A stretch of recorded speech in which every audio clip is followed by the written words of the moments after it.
Hello traders and investors, welcome to Shaurya trading indicator. ఈ వీడియోలో మనము 1 అక్టోబర్ కోసం సెన్సెక్స్ అండ్ అలాగే bank X support and resistance level చూద్దామండి. ఓకేనా. సో ఫస్ట్ అయితే నేను సెన్సెక్స్ చార్ట్ ఓపెన్ చేశాను. సో సెన్సెక్స్లో మన ఫస్ట్ సపోర్ట్ అండి. సో ఇక్కడ చూస్తున్నారు కదండి, గ్రీన్ కలర్లో మార్కెట్ మనకి ఎక్కువసేపు కన్సాలిడేట్ అయిన రేంజ్ అనమాట. ఓకేనా. సో అది వచ్చేసి 84,260 లెవెల్ అండి. ఓకేనా. ఒకవేళ 84,260 లెవెల్ కిందికి మళ్ళీ వెళ్ళామనుకోండి, నెక్స్ట్ సపోర్ట్ వచ్చేసి మనకి 84,000 ఉందండి. ఓకేనా.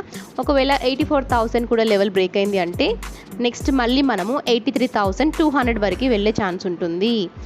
అండ్ మన ఫస్ట్ రెసిస్టెన్స్ వచ్చేసి 84,500 అండ్ మన సెకండ్ రెసిస్టెన్స్ వచ్చేసి 84,650.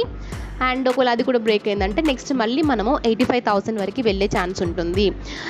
ఓకేనా. అండ్ అలాగే నేను 84,000 సపోర్ట్ ఎలా చెప్పానంటే 15 మినిట్స్ టైం ఫ్రేమ్ ప్రకారంగా చూసి చెప్పానండి. ఓకేనా.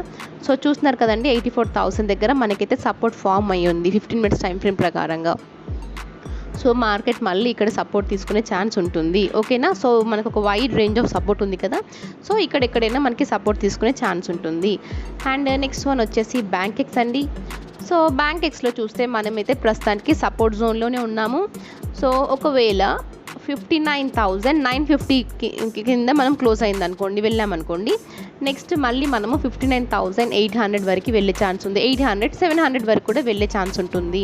సో ఈ లెవెల్లో మళ్ళీ ఎక్కడైనా సపోర్ట్ తీసుకోవచ్చు మార్కెట్. ఓకేనా.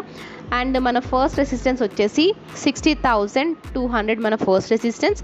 ఒకవేళ అది బ్రేక్ అయిందంటే నెక్స్ట్ మళ్ళీ మనము 60,500 వరకు వెళ్ళే ఛాన్స్ ఉంటుంది. ఓకేనా అండి. సో ఇదండి మన Sensex and bank support and resistance levels. Thank you for watching.